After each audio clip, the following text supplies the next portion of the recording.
Alright, guys, when I first looked at this problem, I had to shake my head a little bit and say, I don't even know what's going on here, and read it 2 or 3 times before I could really make sense of what was happening. So, Julian is using a biking app that compares his position to a simulated biker traveling Julian's target speed. Not necessarily the speed that Julian is traveling at, right? His target speed. When Julian is behind the simulated biker, he has a negative position. So that's like me if I'm running with a group of people. I'm going to have a negative position. So let's say this is the group. We'll move this up onto the screen a little bit more. Let's say this is the group and this is me. Or this is Julian's target, right? The pen without the cap. And this is Julian's actual position. As they move forward, the target speed biker is going to get further and further and further ahead unless Julian does something to catch up. What they tell us is after Julian's been on the bike for 15 minutes, his app reports a position of negative 2.25 kilometers. So what we need to do to make sense of this problem is break this apart and draw a picture and work it from there. So first things first, I've got our app speed, our target written down as 20 kilometers per hour, and I went ahead and on my graph paper actually drew out a line that takes up 20 boxes. So I'm going to label that as 20 kilometers that he can travel in an hour, but actually they then talk about 15 minutes. So I'm going to go ahead and write 1 hour here, but then we got to start talking minutes. So 1 hour is also 60 minutes, right? So it says after he rides for 15 minutes, Julian's position, we're going to write this in red. Julian's at negative 2.25. Now, that's negative 2.25 kilometers compared to this like imaginary cyclist. So sometimes, and now like Peloton or these different bikes, will have like even like a simulated biker on a road with you, and it might even be a real road that they had a real cyclist go out with like a GoPro and record video, but you're trying to keep up with somebody. Julian is not keeping up, right? So they didn't ride the whole hour. They didn't make it to the targeted 20 kilometers. They only rode for 15 minutes. So what we want to do is look at where should Julian have been at 15 minutes. Well, if we set this up like equivalent ratios, 20 kilometers in 1 hour can be broken apart, right? If it was 20 kilometers in 1 hour and we wanted to answer how far would he go in half an hour, which is 30 minutes, right? Well, we could divide by 2 and get 10 kilometers.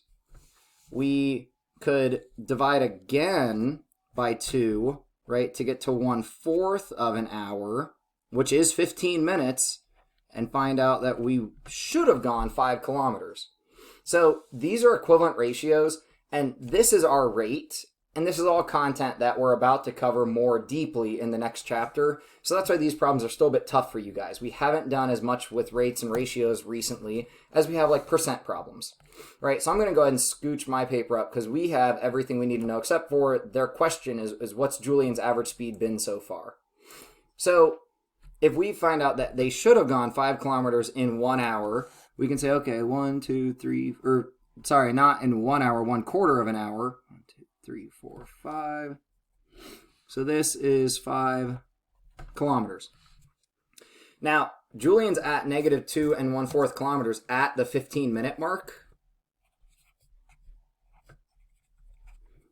Now, this is our 15-minute mark, right? Because that's our 1/4 of an hour. He should be at 5 kilometers, but he's not.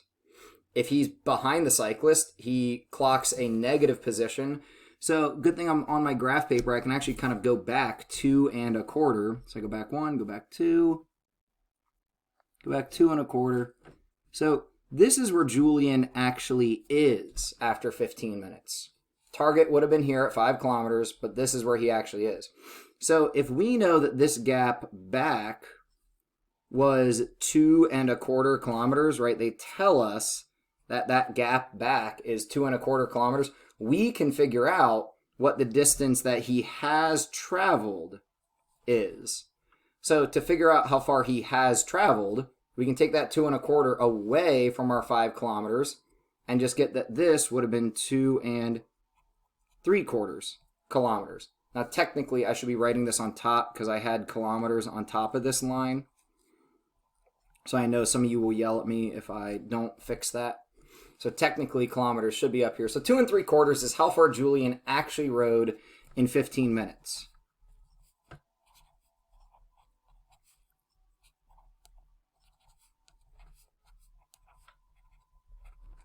And of course, we're not done yet because it asks us for Julian's average speed, and the label of that is kilometers per hour, which is always, when we talk about unit rates, going to have a 1 in the denominator. So to get that 1 in the denominator, when we set up 2.75 kilometers. Now, if we're going to work with hours in the denominator, 15 minutes would actually be, as we set up top, 1/4 of an hour. So then we can ask ourselves, how do we go from 1/4 of an hour to an entire hour? Well, how do we go from 1/4 to 1? We multiply by 4. Right? How many fourths does it take to make a whole pizza? Can't use purple. That was our target. Let's hope that you guys can see orange. So we multiply this by 4. If we break that up, 2 times 4 is 8. And 3/4 times 4 is actually 3, because right, multiplying by 4 will get rid of the division by 4. So this comes out to be 11 kilometers.